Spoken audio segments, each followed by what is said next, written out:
እሺ እጃችሁ ከምን ይመጥናል ይገባታል ያልነውን ምን የመሰለ ልብስ ከፈረንሳይ ኦሪጂናሉን ለሷ አዘንላት ነው ያመጣንላት። አለ ሌላም አለን። ከየት ነበር ይሄን? ከለንደን ለሷ ብቻ። ሌላ የለም። ይሄ ደግሞ በፓስወርድ የተቆለፈ ነው። ይሄን ልብስ ከመልበሳችሁ በፊት አንድ ታሪክ ላጫውታችሁ።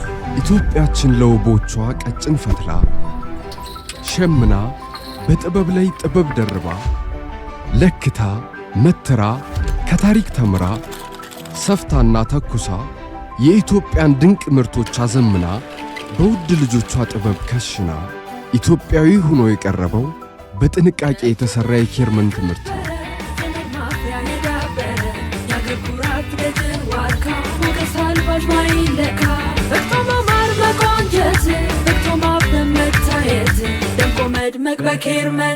ኬርመንት ፋሽን በአይነቱ ለየት ያለው ሀጊ የውበት ማሰልጠኛ ተከፈተ። በብቁ ባለሙያዎች የሚሰጠው የሜካፕ ሥራ እንዲሁም በጥፍር ሥራ በሚኒኪዩር እና በፔዲኪዩር አይላሽና ታቱ የቅንድብም የእጅም በሴቶችም በወንዶችም የፀጉር ሥራ ስልጠና እንሰጣለን። በተጨማሪም የስፔሻል ኢፌክት ስልጠና እንሰጣለን። አድራሻ ጦር ኃይሎች ከኩዊን ሱፐርማርኬት ፊት ለፊት መላኩ ህንፃ ሁለተኛ ፎቅ ሀጌ የውበት ማሰልጠኛ ተቋም። ጤናማ ጥርስ የውበቱ መሰረት በራስ መተማመኑ ማሳያ ነው። እኛ የጥርሶን ጤንነት ውበትና ጥንካሬ በሳይንሳዊ ክህሎት በሙያዊ ስነ ምግባር እንጠብቃለን ስንል ኢንቪዛላይን እንዲሁም በኢምፕላንት ህክምና ላይ 10% ልዩ ቅናሽ አድርገን ነው።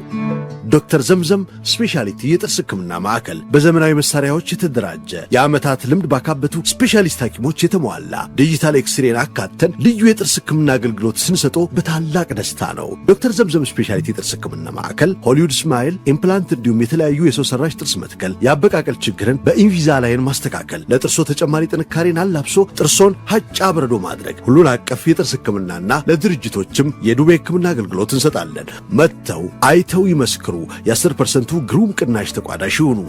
አድራሻ ጦር ኃይሎች መከላከያ ፊት ለፊት ከረያን መስጊድ አጠገብ፣ ስልክ 0966 9090። በራስ መተማመን በሁሉም ፈገግታ። ዶክተር ዘምዘም ስፔሻሊቲ የጥርስ ህክምና ማዕከል።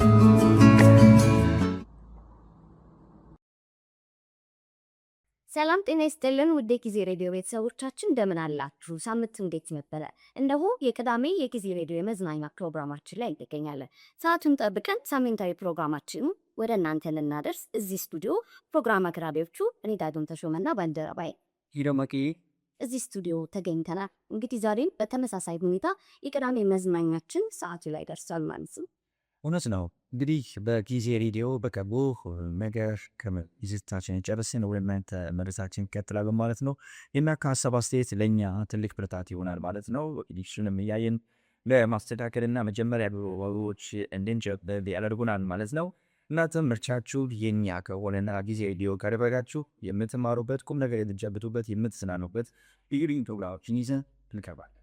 አዎ እንግዲህ ጊዜ ሬዲዮ ወደ እናንተ አዝናኝ ቁም ነገር አስጨባጭ እንዲሁም ደግሞ ልብ አንጠልጣይ የሬዲዮ ድራማ አዘጋጅቶ ወደ እናንተ ሊደርስ ጥቂት ቀናት ብቻ ቀርተውታል። እናንተም እንግዲህ እስከዛ ሀሳብ አስተያየት ቆማችሁን ለ9541 ላይ ኤስኤምኤስ ያደረጋችሁልን እንዲሁም ደግሞ ሶሻል ሚዲያዎቻችንን ሰብስክራይብ ላይክ ያደረጋችሁ አጋርነታችሁን እና ፍቅራችሁን እንድታሳዩን ስንል በአክብሮት እንጠይቃለን። በጥቂት ዲት ስላስገረመኝ ነገር ልልሽ ወደድኩኝ።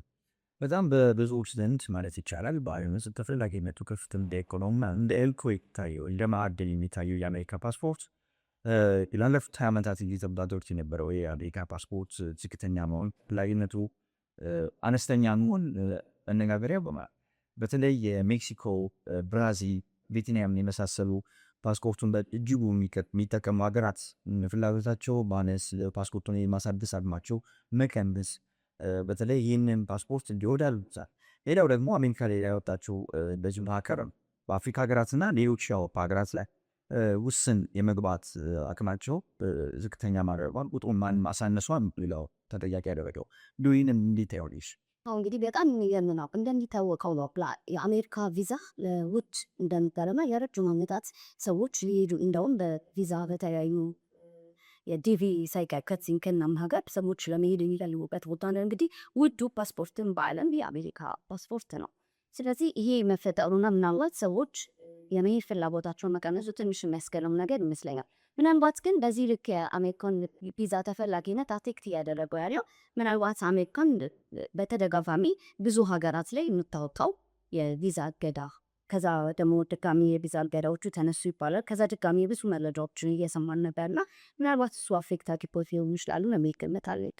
እንግዲህ የዛሬኛ የቅዳሜ መዝናኛ ፕሮግራማችን ስናቀርብ ዛሬ 18 ነገ ደግሞ የቅዱስ ገብርኤል ዓመታዊ ክብረ በዓል የሚከበርበት ነው እና ይሄ ክብረ በዓል በስፋት በኮልቤና በሐዋሳ ይከበራል። እንግዲህ ብዙ ምዕመናኖች እዛ ድረስ በመሄድ በትራንስፖርት እና በፕሌን በመሄድ እዛ ቦታው ላይ ተገኝተው በደማቅ ሁኔታ ነው በዓሉን የሚያከብሩት እና ሄደህ አክብረህ ታውቃለህ? ምሳሌ ዛተው እኔ እንኳን ያው ብዙም የማክበሩ እድሉ አልገጠመኝም። ብረቱ ጋር ሄዶ የማክበሩ ስሜቱ ሁሉም አልገጠመኝም። ነገር ግን ከዩ ሰዎች እንደሰማሁት ልዩ ባህልና ደመቅም የሆነ ገለጻት።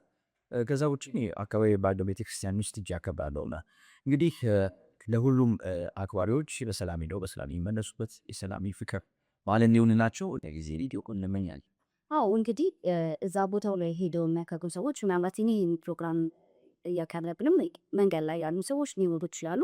እንግዲህ መንገድ ላይ ያሉ ሰዎች መልካም መንገድ በዓሉ እንደሚሆን ነገር በሰላም እንዲከበርልኝ ትልቅ ሊሆኑት ነው። ከዛ ጋር ደግሞ በተያያዘ የቆልቤ ገብርኤልና ሐዋሳ ገብርኤል በዓሉን በሰላም እንዲከበር ዝግጅታቸውን እንዳታናከቡ በተለያዩ ሶሻል ሚዲያዎች ላይ ዜናው እየተስተዋለ ነበረ። መልካም በዓል ይሁንላችሁ ስንል ምኞታችንን እናስተላልፋለን። መልካም። ስለ ዓለማቻ ጥቂት ነገር ዓለማቻ ፍጻሜው ውዝግብ አለ። እስካሁን ድረስ መነጋገሪያ እየሆነ ነውና እንግዲህ የውዝግቡ መንስኤ ከመጀመሪያው ጀምሮ እስከ ፍጻሜው ድረስ ሊያደርግ የቻለው በተለይ የፍጻሜው አነጋጋሪ የሆነበትን ምክንያት ብጥቀስ። እንግዲህ አርጀንቲና ከፍጻሜ ጨዋታ በፊት ተጫዋቾች የተሰጣቸው በፊፋ በኩል ማስጠንቀቂያ ነበር የሚባለው።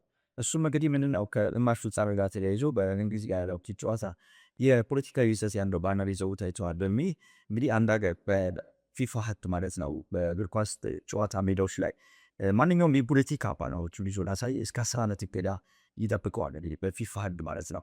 ይህንንም የአርጀንቲና ተጫዋቾች በማድረጋቸው ከ10 ዓመት እገዳ እና የፍጻሜ ጨዋታ ከሚሸነፉ ምርጫ ተሰጥቷቸው ነው እንግዲህ ጨዋታ ላይ የተሸነፉት አሳማኝ ያልሆነ መረጃ ሊታ ነው። እንግዲህ እንደሚታወቀው የ26ቱ ዓለም ዋንጫ ባለፈው ሳምንት ተጠናቋል። እንግዲህ በስፔን አሸናፊነት የተጠናቀቀው ምንም ማድረግ አይቻልም። እንግዲህ አሸናፊነትን የተቀዳጀው ቡድን 120 ደቂቃ ሙሉ በብቻ ተጫውቷል። ስለዚህ ይገባዋል የሚሉ መረጃዎችን እያየው ነበር።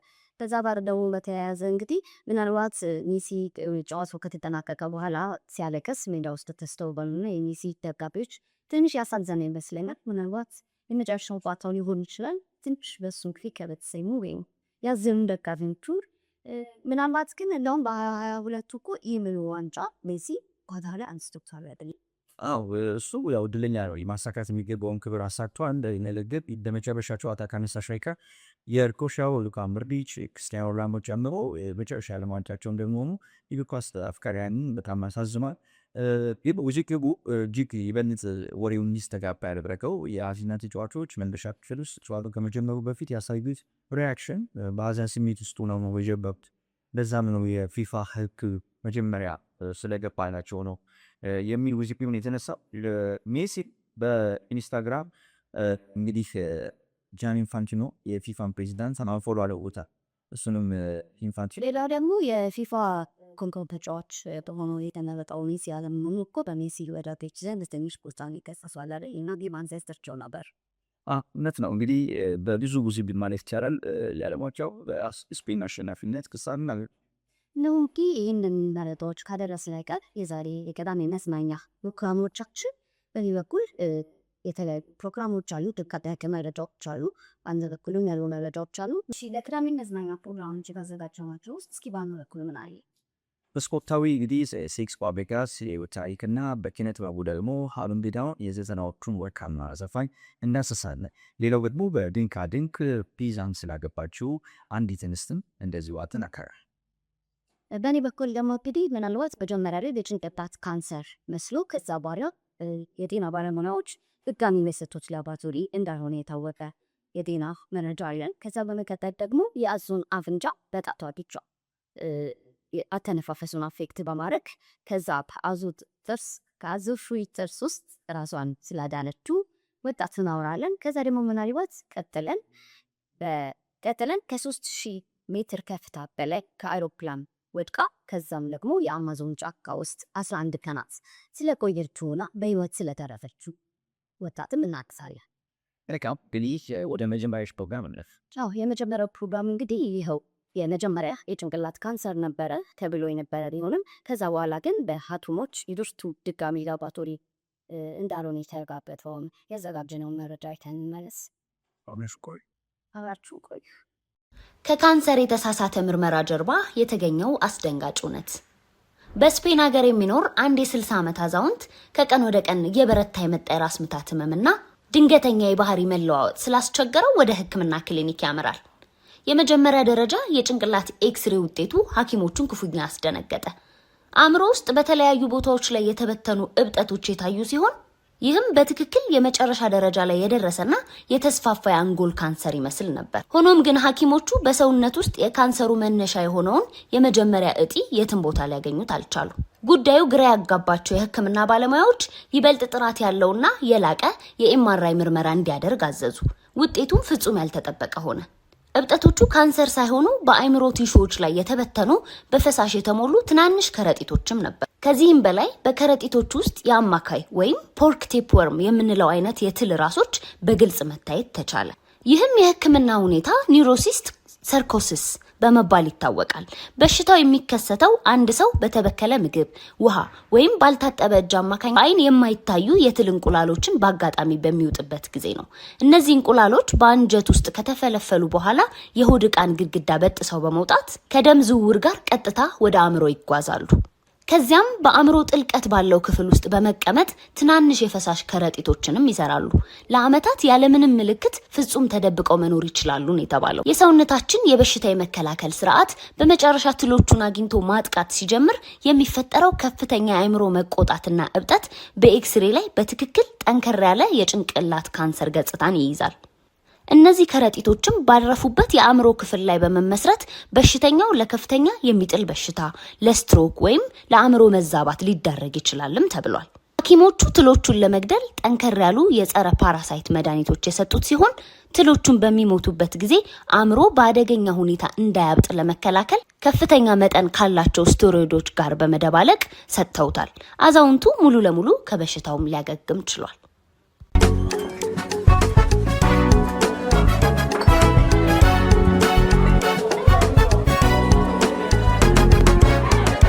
ጊዜ ሬዲዮ ሁሉም በጊዜው። እንግዲህ ቪዲዮ የተከታተላችሁትን ይመስል ነበር። እንዴት አየኸው? ከካንሰር ሕክምና ጀርባ የተሳሳተ ሕክምና ጀርባ ይባላል።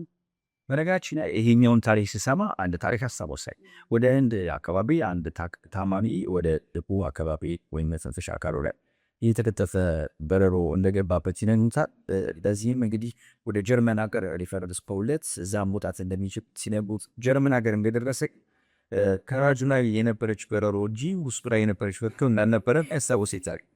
ከዳም ያስከረው እንግዲህ አንዳንድ ህክምና ስህተቶች ዋጋ ነው የሚያስከፍሉትና ቀጣይ እንደሚያለ እንግዲህ ቀጣይ በኪነት በቡክ ሀብል ቢዳን እንዳሳለ ዘጠናዎቹ ሲነሳ ሀብል ቢዳን አልማንሳት እጅግ እውነት ንፉግነት ማለት ይቻላል። በዘመናችን ካሳቀውት በዘጠናዎቹ እጅግ ቆንጆ ቢባል ሰዎችን ካበረከቱልን አንዱ ሀብል ቢዳን።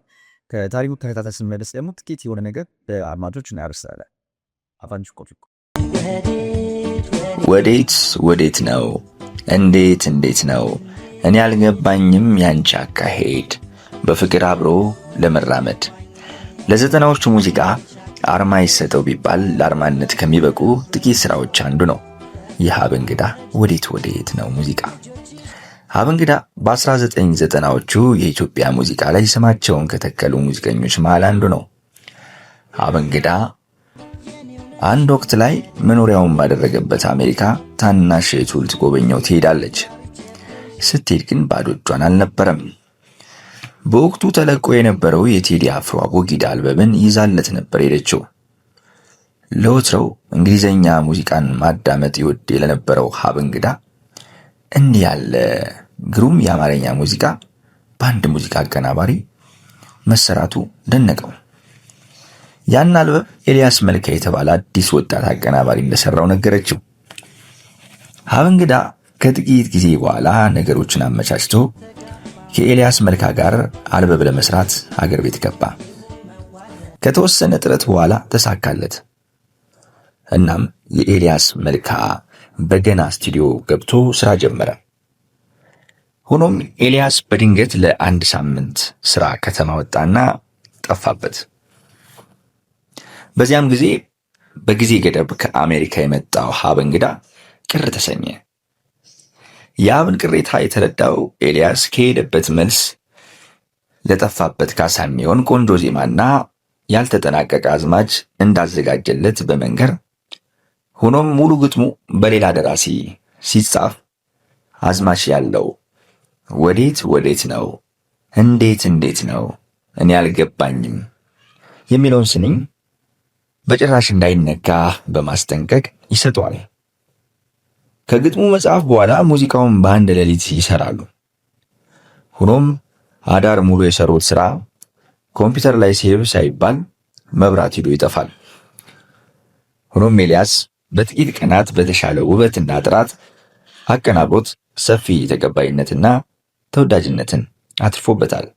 ውድ የጊዜ ሬዲዮ የአልበም ትውስታ ቤተሰቦቻችን አንዳንድ ሙዚቃዎች ዋጋቸው ከአልበምም በላይ መጠሪያ ይኖራቸዋል። ለዚህም ማሳያው ይህ ወዴት ወዴት ነው የተሰኘው ነጠላ ዜማ ምስክር ነው።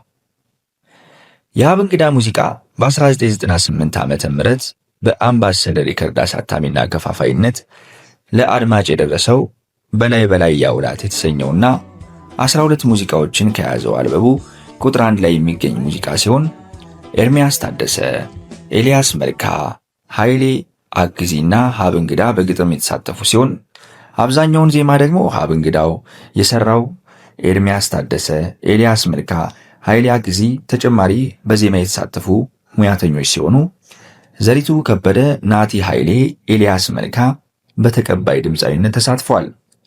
ይህንን አልበም በውብ ቅንብር ያጀበው ታላቁ የሙዚቃ አቀናባሪ ኤልያስ መልካ ነው። ጊዜ ሬዲዮ በዚህ ተወዳጅ አልበም ላይ ለተሳተፉ ባለሙያዎች ሁሉ ልባዊ ምስጋናን ያቀርባል።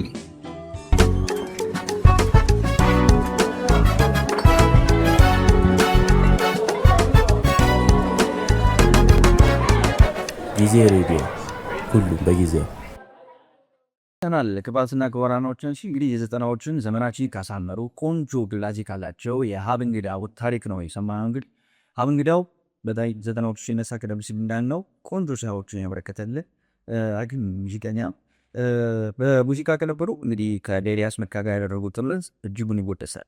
እንግዲህ ወዴት ወዴት ነው የሚለው ሙዚቃውን የአንድሰማ ፖፑላር በሙዚቃ ወዴት ወዴትን እንግዲህ ማያኬላ በደንብ እስካሁን ድረስ ይደመጣል የሙዚቃ ማለት ነው። እንግዲህ ወደ ቀጣይ ነው እንግዲህ በቀጣይ ደግሞ የምናነሳው የ17 ዓመት ወጣት ከ3000 ሜትር ከፍታ ላይ አውሮፕላን ሲበታተን ከዛ ላይ ትወድቃለች። እንግዲህ ከዛም ወድቃ የአማዞን ደን ውስጥ ያረፈችው ለ11 ቀናትን በዛ ወይታ አድርጋለች። ያንን ሁሉ አልፋ በህይወት መኖር ችላለች። ስለሱ ያዘጋጀው መረጃ አለ።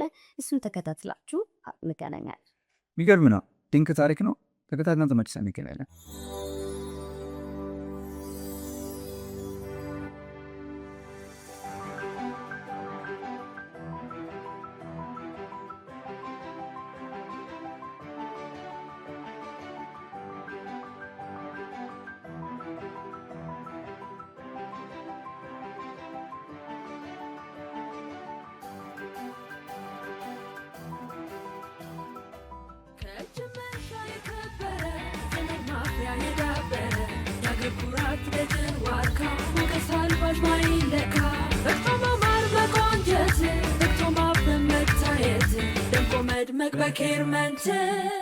ከ2 ማይል ወይም 3000 ሜትር ከፍታ ላይ ወድቃ በህይወት ተረፈች።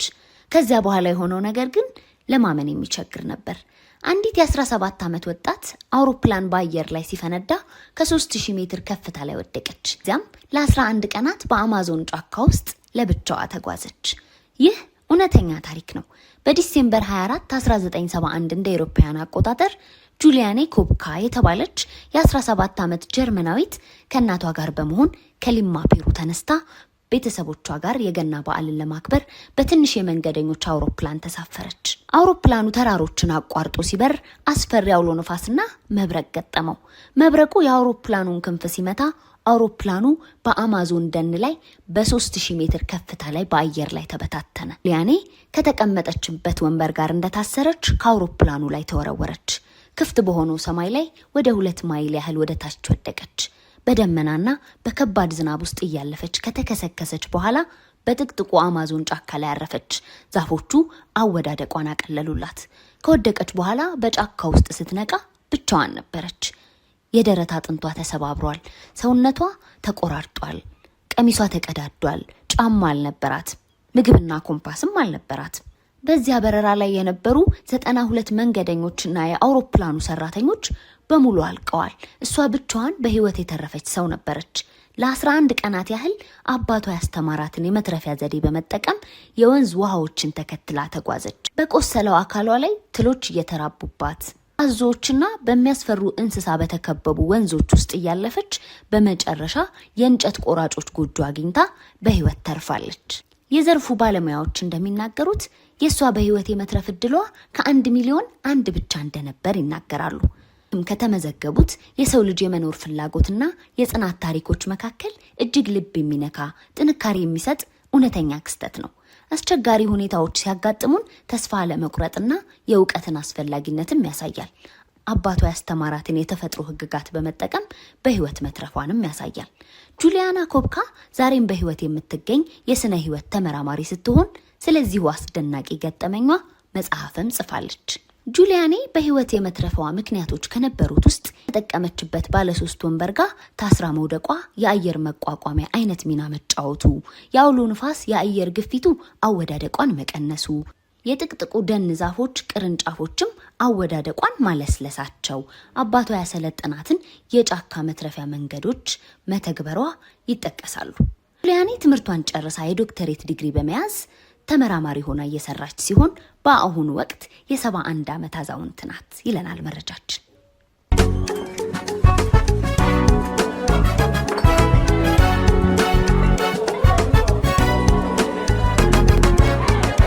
ጊዜ ሬዲዮ ሁሉም በጊዜው። ምን ይሰናየው እንግዲህ ስለ ከሞት ስለተረፈችውና በአማዞን ጫካ ውስጥ 11 ቀናትን ስለቆየችው ወጣት አንስተን ነበረ። እንዴት አያ? የሚገርም ነው። አሁን እኔ ከ3000 ጫማ ከፍታ ላይ እናስበሽ ነው።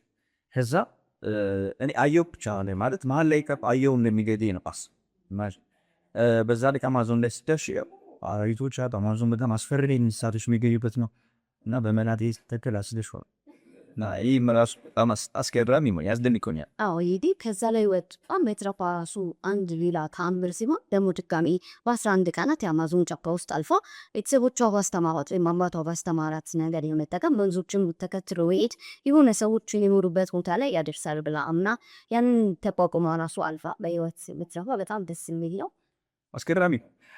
እንግዲህ ወደ ቀጣይ ፕሮግራማችን ስንሄድ ባለፈው ሳምንት ስለ እንግዲህ ጋብቻ ያወራሽ ነበርና አስደናቂ ነበር። ከዛ ጋር ተይስታብ የሮቦቱን ተደንቀን ሳቸበስ እንደዚህ ፈረንጆች እንግዲህ በየሳምንቱ በየቀኑ የሚያምንኪት አዳዲስ ሀሳብ በጣም እያስገረመኝ ይገኛል። ይሄኛው ደግሞ እንዴት ነው በጣም የፒዛ ፍቅር አለባት ወደ ጋብቻ ስለ ባባቸው ውንታት ፕሮግራም ሰርተናል። እሱን ተሳትፈን ተመልሰን እንገናኛለን።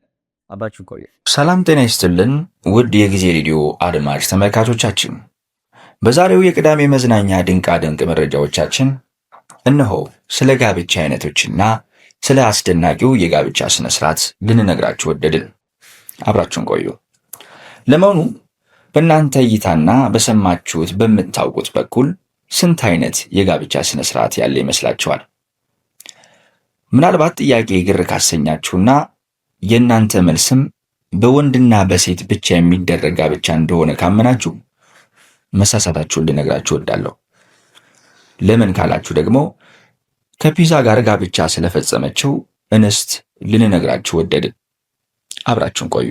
በድጋሚ ክሪስቲና ትባላለች። አውስትራሊያዊት ናት። ፒዛ እጅግ አድርጋ ስለምትወድ ደግሳና ተውባ አገባችው። ገና በለጋ ዕድሜዋ በ18 ዓመቷን ያገባችው። መጀመሪያ አካባቢ ቤተሰቦቿን ለማሳመን ተቸግራ ነበር ነው የተባለው። በተለይ ለሰርጓ የሚሆናትን ቬሎ የሚሰጧትን ሀያቷን ማሳመን እጅግ ከባድ ነበር የሆነባት። ምን ሲባል ወንድ እያለ ምግብ ለዚያውም ፒዛ ታገቢያለሽ አብደሻል ወይ ነው የሀያቷም የእናቷም ጥያቄ። የኋላ ኋላ ግን ክሪስቲና እናቷን ሀያቷን አሳመነቻቸው። ልክ መደበኛ ሙሽራ እንደምታደርገው ሁሉ አይኗን ተኩላ ሜካፕ ተቀብታ ጸጉሯን ተሰርታና ተፈሽና ውብ ሆና ወደ ጋብቻው ቦታ ሄደች። ምንም እንኳን በጊዜው አየሩ ቀዝቃዛና ትንሽ የሚጨንቅ ቢሆንም በልዩ ትዕዛዝ የተዘጋጀውን ሙሽራዋን ግን ከማምጣት የሚያግዳት የለም። ምክንያቱም ሙሽራው ቀድሞ በሙሽሪት በፒዛ ሳጥን ውስጥ ሆኖ ከተፍ አለ። ቀለበት አደረጉ፣ አገባቸው። ታዲያ ክሪስቲና ታዋቂ የሚባል የፎቶግራፍ ባለሙያ የቀጠረች ሲሆን ከሙሽራው ጋር የተነሳቻቸውን ውብ ፎቶች የበርካታ ሰዎችና ሚዲያዎችን ቀልብ ስለሳቡ በአሜሪካ በአውስትራሊያና በኒውዚላንድ የሚገኙ ሚዲያዎች ስለ ሰርጋቸው እንድታወጋቸው ቃለ መጠየቅ እስከ ማድረግ ሁሉ ደረሱ። ፒዛ ያገባችው ሴት የሚሉ ርዕሶችን በመጠቀም ዘገባ የሰሩ ሚዲያዎች ብዙም ነበሩ። ውድ ጊዜ ቤተሰቦቻችን፣ በነገራችን ላይ በወቅቱ ለእናቷና ለሌሎች የሰርጓ ታዳሚዎች የፒዛ ግብዣ ያደረገች ሲሆን እሷም በትዳር የተጣመረችውን ባሏን ፒዛውን ቅርጥፍ አድርጋ መብላቷ የሚታወስ ነው።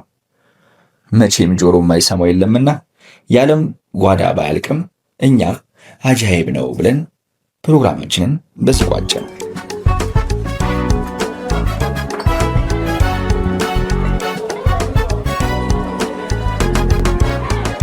ጊዜ ሬዲዮ ሁሉም በጊዜው።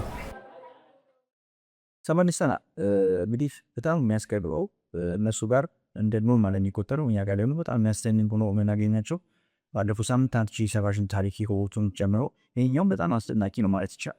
ያው ይሄ እንግዲህ እንደ ማህበረሰብኛ ማንቀበለው ወይም ጭንቅላታችን አክሴፕት ሊያደርገው ቢችል ነገር አይደል። ምናልባት ሰዎች ከሰው ጋር እንጂ መጋባት እንችሉት ከግዑዝ ነገር ጋር ያለ ጋብቻን ይህ ማህበረሰብ ይቀበለዋል ብዬ አላስብም። ለዛም የሚያባተ ችግሩን የሚለቅረው እነሱ ግን ለየት ያለ ነገር መፍጠር ስለሚወዱ ትንሽ የተለመደ ይመስለናል እነሱ ጋር። አሁን ነፃነቱን በጣም የሚያስገርም ነው እና ቤተሰቦቻቸው የሚፈልጉላቸውን እንደሩበት መንገድ ለእኛ አንድ ቡኩን ልንማርበት የሚገባ መንገድ ነው ብዬ ማስባል። በመቀጠል ደግሞ እንግዲህ የ10 ዓመት ታዳጊ የአዞን አፍንጫ ወይም አተነፋፈሱን አፌክት ማድረግ እንዴት ህይወቷ እንድታድር እንደቻለች መረጃ አዘጋጅተናል። ስለዚህ እሱን ተከታትለን የመለስ አይደል? በርካ አመርቱን ቆዩ። የአዞን አፍንጫ በመያዝ ራሷን ከሞት ያዳነችው አስደናቂዋ የ10 ዓመት ታዳጊ በአሜሪካ ፍሎሪዳ ግዛት ውስጥ የተከሰተ አንድ እውነተኛና ልብ አንጠልጣይ ታሪክ የብዙዎችን ትኩረት ስቦ ነበር። ጁሊያና ኦሳ የተባለች የ10 ዓመት ታዳጊ ሴት ልጅ በኦርላንዶ ግዛት በሚገኝ አንድ ታዋቂ የህዝብ መናፈሻ ፓርክ ውስጥ ጥልቀት በሌለው የውሃ አካል ላይ ሆና እየተጫወተች ሳለ ባለ 9 ጫማ ወይም 2.7 ሜትር ርዝመት ያለው አስፈሪ አዞ በድንገት ከውሃው ስር በመውጣት ከባድ ጥቃት ሰነዘረባት። አዞ የታዳጊዋን እግር በአፉ ውስጥ አስገብቶ በኃይል ወደ ጥልቁ ውስጥ ሊጎትታት በሞከረበት አስደንጋጭ ቅስፈት በአቅራቢያው የነበሩ ሰዎችና የቤተሰቦቿ አባላት በከፍተኛ ድንጋጤ ውስጥ ሆነው እርዳታ ለመጥራት ይጮሁ ነበር። ሆኖም ግን ታዳጊዋ ጁሊያና በወቅቱ ያሳየችው አስደናቂ የአእምሮ መረጋጋትና ፍርሃትን የመቋቋም ብቃት ህይወቷን ከሞት ሊታደገው ችሏል። ታዳጊዋ በወቅቱ የተጠቀመችው የመውጫ ዘዴ ጌተርላንድ ከተባለ የአዞዎች መናፈሻና ምርምር ማዕከል ቀደም ብላ የሰማችውና የተማረችው ልዩ የደህንነት መመሪያ ነበር።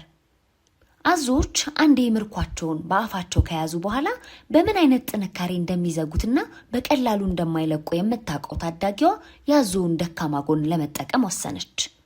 በዚህ መሰረት የሁለት እጇን ጣቶች በአዞ አፍንጫ ቀዳዳ ውስጥ በመክተት አየር እንዳያገኝ አፍንጫውን አጥብቃ ዘጋችሁ።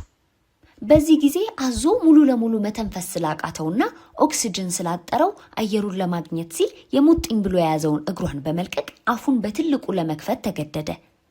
ጁሊያናም ይህንን ወርቃማ ቅስፈት በመጠቀም እግሯን በፍጥነት ከአዞ ስለታማ ጥርሶች መካከል አስለቅቃ በመውጣት ወደ ባህር ዳርቻው በመሸሽ ራሷን ሙሉ ለሙሉ ከሞት አትርፋለች ማለት ነው።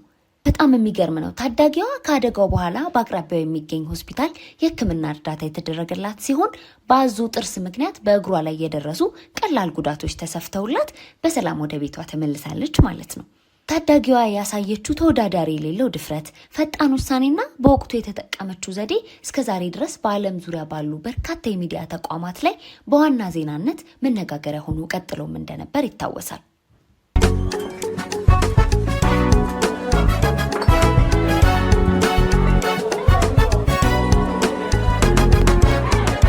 ጊዜ ሬዲዮ ሁሉም በጊዜው።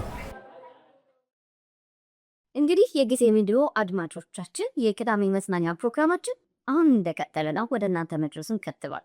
አሁን ደግሞ እንግዲህ ሰጥተዋል መረጃው የ10 ዓመት ታዳጊ እንዴት የአዞን አተነፋፈስ አፌክት አድርጋ ልታመልጥ እንደቻለች ወይም ህይወቷን እንደታደገች ነው። እንዴት አየኸው? በጣም የሚገርም ነው። እንግዲህ በተዛባ ማለት ይቻላል ይሄ አተነፋፈስ ስርዓት ህይወቷን ታጠፋለች። አማጆችም ከዚህ ፕሮግራም ትልቁ ነገር እንደሚጀብጡ ተስፋ እናደርጋለን። በቀጣይ ወደ ስፖርት ነው የምንሄደው። ስፖርት ተናፋቂ ነው ከሳምንት ሳምንት ማለት ነው። የዛሬው ታሪካችን ደግሞ ስለ አንጋፋው ማለት እግር ኳስ ጨዋታን በውብ ሁኔታ ማራኪ እንድናይ ስለፈቀደልን ስለ ስፔናዊው ሴስ ፋብሪጋስ ህይወት ታሪክ አለ። እሱን ተከታተልን ተመልሰን እንገናኛለን። በድጋሚ አብራችሁን ቆዩ። የተወለደው አርኒ ዴማር ስፔን ውስጥ ነው እንደ አውሮፓውያን አቆጣጠር በግንቦት 4 በ1987። ምንም እንኳን በቀኝ በኩል የሚሰለፍ የመሃል ተጫዋች ቢሆንም የተከላካይ አማካኝ፣ የአጥቂ አማካኝ፣ የመሃል ተመላላሽና የግራ ክንፍ ባሉ ቦታዎች ላይ ሁሉ የመጫወት ብቃት አለው። ገና በ16 ዓመቱ ከባርሴሎና ወደ አርሰናል ተዘዋውሮ በተጫወተበት ዘመን ከፕሪሚየር ሊጉ ምርጥ ተጫዋቾች መካከል አንዱ ለመሆን በቅቶም ነበር። ባርሴሎና፣ አርሰናል፣ ቼልሲ፣ ሞናኮና ኮሞ እነዚህን ክለቦች ጨምሮ ለስፔን ብሔራዊ ቡድን ከ16 ዓመት በታች፣ ከ17 ዓመት በታች፣ ከ20 ዓመት በታች፣ ከ21 ዓመት በታችና ለዋናው ብሔራዊ ቡድን መሰለፍ የቻለ ሲሆን በአጠቃላይ 628 ጊዜ ተጫውቷል። ኤፍኤ ካፕ፣ ፕሪሚየር ሊግ፣ የዓለም ዋንጫን የመሳሰሉ ታላላቅ ክብሮችንም ሰብስቧል። ውድ የጊዜ ሬዲዮ ቤተሰቦቻችን በሙሉ ስሙ ፍራንሲክስ ፋብሪጋዝ ሶለር አሊያም ሴክስ ፋብሪጋዝ ይባላል። የባርሴሎና ዝነኛ የወጣቶች ቡድን ላማሲያን ከመቀላቀሉ በፊት እግር ኳስን የጀመረው በሲኤ ሜታሮ ለሚባል ቡድን ነው። ያኔ ታዲያ እድሜው ገና 10 ዓመት ብቻ መሆኑ ልብ ይለዋል። በዚህ የተከላካይ አማካኝ ሆኖ በተጫወተበት ዘመን ከ30 በላይ ጎሎችን ያስቆጠረ ቢሆንም ለባርሴሎና ዋና ቡድን ግን አልተመረጠም ነበር። ፋብሪጋዝ እንደ አውሮፓውያን አቆጣጠር በ2003 ለስፔን ከ17 ዓመት በታች ተሰልፎ የሚገርም ተሰጥኦ እንዳለው አስመሰከረ። በዚህ ውድድር 5 ጎሎችን በማስቆጠር ሀገሩን ለፍጻሜ ሁሉ ማድረስ ችሎ ነበር። ከዚህ ዓለም ዋንጫ ውድድር 6 ወራት በኋላ ደግሞ አርሰናል አስፈረመው። ያኔ ፋብሪጋዝ 16 ዓመቱ ሲሆን ተግቶ እንዲጫወት የተሰጠው ቦታ የፓትሪክ ቬራ ነበር። በጊዜው የክለቡ ጩጬ ተጫዋችም እርሱ መሆኑን ማስታወስ ይገባል። ታዲያ ምንም እንኳን ለአርሰናል ይፈርም እንጂ በመጀመሪያ ውድድር ወቅት አልተሰለፈም ነበር። በቀጣዩ ዓመት ግን በሻምፒዮንስ ሊግ ላይ ሁሉ ተሳትፎ በሻምፒዮንስ ሊግ ጎል ያስቆጠረ ትንሹ የአርሰናል ተጫዋች ለመሆን በቃ። እንግዲህ ተጫዋቹ እንዲህ እያለ ነበር በእግር ኳሱ ዓለም ውስጥ የሚገኙ የተለያዩ ክብሮችን መቀናጀት የቻለው። ለምሳሌ እንደ አውሮፓውያን አቆጣጠር በ2005 የኤፍኤ ካፕ ዋንጫ ያገኘበት 8 ጨዋታ ጊዜያትን ካሳለፈ በኋላ ወደ ልጅነት ክለቡ ባርሴሎና በማቅናት 6 ዋንጫዎችን አንስቷል። ኋላ ደግሞ ከባርሴሎና እንደገና ወደ ቼልሲ በመዘዋወር ለሱ ሁለተኛ የሆነውን ኤፍ ኤ ካፕ እና 2 ፕሪሚየር ሊግ ክብሮችን ከፍ አድርጓል። ፋብሪጋዝ ትልቁ ስኬቱ ሀገሩ ስፔን በደቡብ አፍሪካ በተካሄደው የዓለም ዋንጫ ውድድር ላይ ከኒውዚላንድ በነበራት የፍጻሜ ጨዋታ በጭማሪ ደቂቃ ባገኘችው የማሸነፊያ ጎል ላይ የነበረው ሚና እንደሆነ የሆነው ሆኖም ፋብሪጋዝ በስተመጨረሻም በእነዚህ ክለቦችና በብሔራዊ ቡድኑ ስኬቶቹ ካደረጋቸው ጨዋታዎች ከሞላ ጎደል እኛም በጊዜ ሬዲዮ የስፖርትስ ማህደር ዝግጅታችን ልንቃኘው ወደድን። ፋብሪጋዝም በስተመጨረሻ ጫማውን የሚሰቅልበት ዘመን ደርሶ ጫማውን ሰቀለ። በትዊተር ገጹ ላይም ጫማውን የሚሰቅልበት ጊዜ መድረሱን ለአድናቂዎቹ በመግለጽ ከእግር ኳስ እነሆ ራሱን አገለለ። ቢሆንም ግን የዓለም ዋንጫን ከማንሳት ጀምሮ በአውሮፓ ባደረገው ጨዋታ ሁሉንም አይነት ውድድሮችን በማሸነፉ ትልቅ የስኬት ጉዞ እንደነበረው የሚታወቀው ፋብሪጋዝ ምንም እንኳን ኳስ ተጫዋችነትን ቢያቆምም ከእግር ኳሱ ግን ፈጽሞ አልተነጠለም። እነሆ ዛሬ ላይ የጣሊያኑን ክለብ ኮሞን ከነበረበት 3ኛ ዲቪዚዮን ወደ ላይ በማምጣት ለአውሮፓ ሻምፒዮንስ ሊግ አብቅቶ ዝነኛ አሰልጣኝ መሆንም ችሏል። ፋብሪጋዝ በቀጣይ ስመጥር አሰልጣኝ ይሆን የሚለው ደግሞ የኛ ጥያቄ ነው። ስለነበረን ቆይታ እጅግ እያመሰገንን በቀጣይ ሳምንት በሌላ ስፖርታዊ ታሪክ እስከምንገናኝ ቸር ቆዩልን።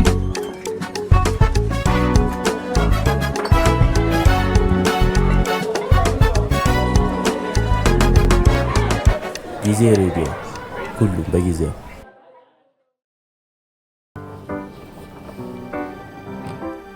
እሺ እጃችሁ ከምን ይመጥናል ይገባታል ያልነውን ምን የመሰለ ልብስ ከፈረንሳይ ኦሪጂናሉን ለሷ አዘንላት ነው ያመጣንላት። አለ ሌላም አለን። ከየት ነበር ይሄን? ከለንደን ለሷ ብቻ። ሌላ የለም። ይሄ ደግሞ በፓስወርድ የተቆለፈ ነው። ይህን ልብስ ከመልበሳችሁ በፊት አንድ ታሪክ ላጫውታችሁ። ኢትዮጵያችን ለውቦቿ ቀጭን ፈትላ ሸምና በጥበብ ላይ ጥበብ ደርባ ለክታ መትራ ከታሪክ ተምራ ሰፍታና ተኩሳ የኢትዮጵያን ድንቅ ምርቶች አዘምና በውድ ልጆቿ ጥበብ ከሽና ኢትዮጵያዊ ሆኖ የቀረበው በጥንቃቄ የተሰራ የኬርመን ትምህርት ነው።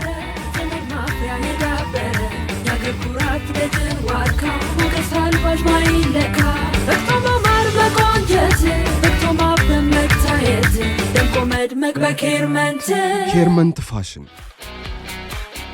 በአይነቱ ለየት ያለው ሀጊ የውበት ማሰልጠኛ ተከፈተ። በብቁ ባለሙያዎች የሚሰጠው የሜካፕ ስራ እንዲሁም በጥፍር ስራ፣ በሚኒኪዩር እና በፔዲኪዩር አይናሽና ታቱ፣ የቅንድብም የእጅም በሴቶችም በወንዶችም የፀጉር ስራ ስልጠና እንሰጣለን። በተጨማሪም የስፔሻል ኢፌክት ስልጠና እንሰጣለን። አድራሻ ጦር ኃይሎች ከኩዊን ሱፐርማርኬት ፊት ለፊት መላኩ ህንፃ 2ኛ ፎቅ ሀጌ የውበት ማሰልጠኛ ተቋም። ጤናማ ጥርስ የውበቱ መሰረት፣ በራስ መተማመኑ ማሳያ ነው። እኛ የጥርሶን ጤንነት ውበትና ጥንካሬ በሳይንሳዊ ክህሎት በሙያዊ ስነ ምግባር እንጠብቃለን ስንል ኢንቪዛላይን እንዲሁም በኢምፕላንት ህክምና ላይ 10% ልዩ ቅናሽ አድርገን ነው። ዶክተር ዘምዘም ስፔሻሊቲ የጥርስ ህክምና ማዕከል በዘመናዊ መሳሪያዎች የተደራጀ የዓመታት ልምድ ባካበቱ ስፔሻሊስት ሐኪሞች የተሟላ ዲጂታል ኤክስሬን አካተን ልዩ የጥርስ ህክምና አገልግሎት ስንሰጦ በታላቅ ደስታ ነው። ዶክተር ዘምዘም ስፔሻሊቲ የጥርስ ህክምና ማዕከል ሆሊውድ ስማይል ኢምፕላንት እንዲሁም የተለያዩ የሰው ሰራሽ ጥርስ መትከል፣ የአበቃቀል ችግርን በኢንቪዛላይን ማስተካከል፣ ለጥርሶ ተጨማሪ ጥንካሬን አላብሶ ጥርሶን ሀጫ በረዶ ማድረግ፣ ሁሉን አቀፍ የጥርስ ህክምናና ለድርጅቶችም የዱቤ ህክምና አገልግሎት እንሰጣለን። መጥተው አይተው ይመስክሩ። የ10% ግሩም ቅናሽ ተቋዳሽ ይሁኑ። አድራሻ ጦር ኃይሎች መከላከያ ፊት ለፊት ከረያን መስጊድ አጠገብ። ስልክ 0966 9090። በራስ መተማመን በሁሉም ፈገግታ።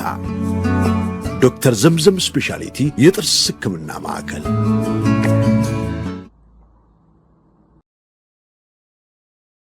ተመልሰን ተገናኝተናል። ቀደም ሲል የሲስ ፋብሪጋስን የህይወት ታሪክ ነው የሰማነውና 3ኛ ክፍል ላይ የሚጫወት ኮሞን በታሪኩ ለመጀመሪያ ጊዜ ሻምፒዮንስ ሊግ እንዲሳተፍ አድርጎታል።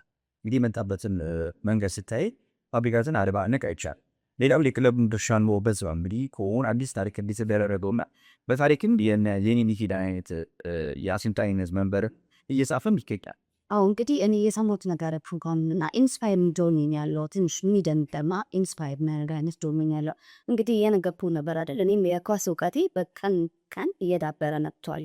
ይችላል የጀመረው እኛ ብለሽነገር እየጨመረ መጥቷል ማለት ነው። አዎ እንግዲህ የጊዜ ሬዲዮ የቅዳሜ መዝናኛ ፕሮግራማችን ይሄን ይመስል ነበር።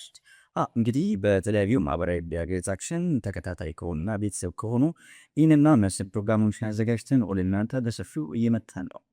95.1 ላይ ጥቆማ ሀሳብና አስተያየት ካላችሁ አዲሱ ይህንና መረጃ ሰዓታችን ከሰኞ እስከ ዓርብ ደግሞ ፈጣን አዳዲስ የመረጃ ሰዓቶችን ወደ እናንተ ላይ የምናደርስ ይሆናል። ምርጫችሁን ጊዜ ሬዲዮ እንድታደርጉ አሁንም የአክብሮት ጥሪያችን ነው።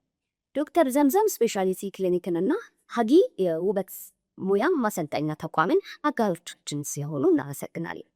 በቃ ለቀጣይ ሳምንት በአዲስ እና እንዲሁም በልዩ ፕሮግራም እስከምንገናኝ መልካም ሳምንት ይሁንላችሁ እያልን ፕሮግራማችንን በዚህ እንቋጫለን። መልካም ሳምንት።